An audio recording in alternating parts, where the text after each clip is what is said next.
میں نے اپنی سٹوری پارٹ 3 تک بتائی تھی کہ میری بیٹی کی ڈیتھ کیسے ہوئی، اور بیٹی کے بعد پھر میں نے سوچا کہ مجھے کیا کرنا چاہیے اس کی یاد کو زندہ رکھنے کے لیے۔ میں نے اس کے نام کی NGO بنا لی، تحریم ویلفیئر آرگنائزیشن۔ آہستہ آہستہ میں نے زندگی کی طرف لوٹنا شروع کر دیا، لیکن مکمل طور پر جب میں اسکولوں میں یونیفارم ڈسٹریبیوٹ کرنے جاتی تھی تو مجھے اس وقت بہت تکلیف ہوتی تھی، میں بہت اداس ہو جاتی تھی۔ لیکن NGO بنانے کے 6 سال بعد میری چھوٹی بہن کو بیٹی ہونے والی تھی 5، اس نے کہا کہ آپ لے لو۔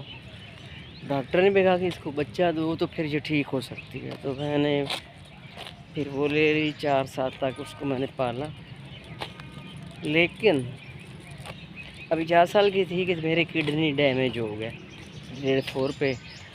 میرے ہسبینڈ نے میرا بہت ساتھ دیا، مجھے بہت سپورٹ کیا، میرا بہت مہنگا ٹریٹمنٹ ہوا پورے پاکستان میں۔ ہمیں جہاں کہیں بھی اچھا ڈاکٹر کا پتہ چلتا تھا تو ہم ہر جگہ اوپینین لینے جاتے تھے،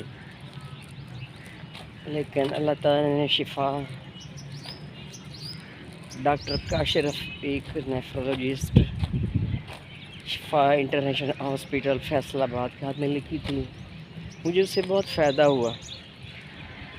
ڈاکٹر نے کہا کہ 3 ماہ کا ٹائم ہے تو آپ نا اپنے کڈنی کا ارینج کریں، ٹرانسپلانٹ کروانا ہے،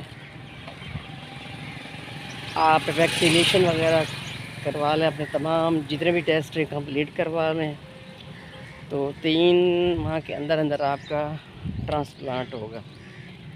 لیکن میرے پاس کڈنی بھی نہیں تھا، پہلے بھی اللہ کی راہ پہ چلی ہوئی تھی، پھر میں نے اور زیادہ اللہ کی راہ میں خرچ کرنا شروع کر دیا، میں نے صدقہ دینا شروع کر دیا بہت زیادہ۔ تو الحمدللہ رب العالمین، اللہ تعالیٰ نے کسی کی دعا سن لی، اللہ تعالیٰ کو میرے پہ ترس آ گیا، یا مجھے اللہ تعالیٰ نے اس نیکی کے راستے پہ مزید چلانا تھا۔ تو اب 8 سال ہو گئے ہیں، میرے دونوں کڈنی 25-26% کام کر رہے ہیں الحمدللہ رب العالمین۔ اور اس سفر میں اگر میرے ساتھ میرے ہسبینڈ نہ ہوتے تو یقین کریں میرے لیے بہت مشکلات ہونی تھیں، کیونکہ جب انسان کو دکھ ہوتا ہے نا تو پھر وہ اپنے جو رشتہ دار ہوتے ہیں وہ بھی چھوڑ جاتے ہیں تکلیف میں۔ تو بہت زیادہ آزمائشوں سے گزرے ہیں، لیکن میرے ہسبینڈ لمحہ و لمحہ میرے ساتھ رہے۔ جتنا مہنگا علاج ہو سکتا تھا امریکہ سے میڈیسن منگوائیں، اور تقریباً 8 سال ہو رہے ہیں مجھے خود ناشتہ دیتے ہیں، اور مجھے دوپہر کا کھانا خود دیتے ہیں، میڈیسن 2 ٹائم کی خود دیتے ہیں، میڈیسن لے آنا، میرے ٹیسٹ کروانا ہر ماہ، اور جیسے ڈاکٹر نے بتایا اس طرح پرہیز رکھنا۔ میرا الحمدللہ انہوں نے بہت خیال رکھا ہوا ہے، تو میں اللہ تعالیٰ کی بہت زیادہ شکر گزار ہوں کہ اللہ تعالیٰ نے مجھے تکلیف کے لیے چنا، اور پھر مجھے اس قابل بنا دیا کہ اب پتہ بھی نہیں چلتا کہ میں ایک کڈنی پیشنٹ ہوں الحمدللہ۔ جو بچی میں نے چھوٹی اپنی بھانجی پالی تھی، پھر میں نے اپنی بہن کو دے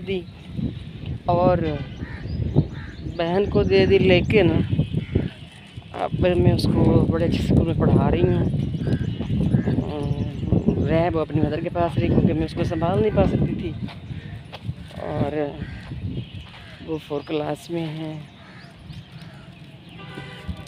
صدقہ جاری ہے، انشاءاللہ تعالیٰ وہ پڑھ جائے گی میری زندگی کے بعد، اس کا اجر ہمیں انشاءاللہ تعالیٰ ملے گا۔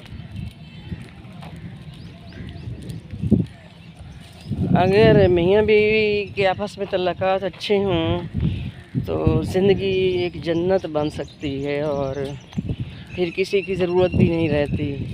اب بھی ہم دونوں اپنے حالات سے اکیلے لڑ رہے ہیں. الحمدللہ اللہ تعالیٰ نے بہت زیادہ نعمتوں سے نوازا ہے، عزت سے نوازا ہے. الحمدللہ اتنا شکر ادا کروں اتنا کم ہے.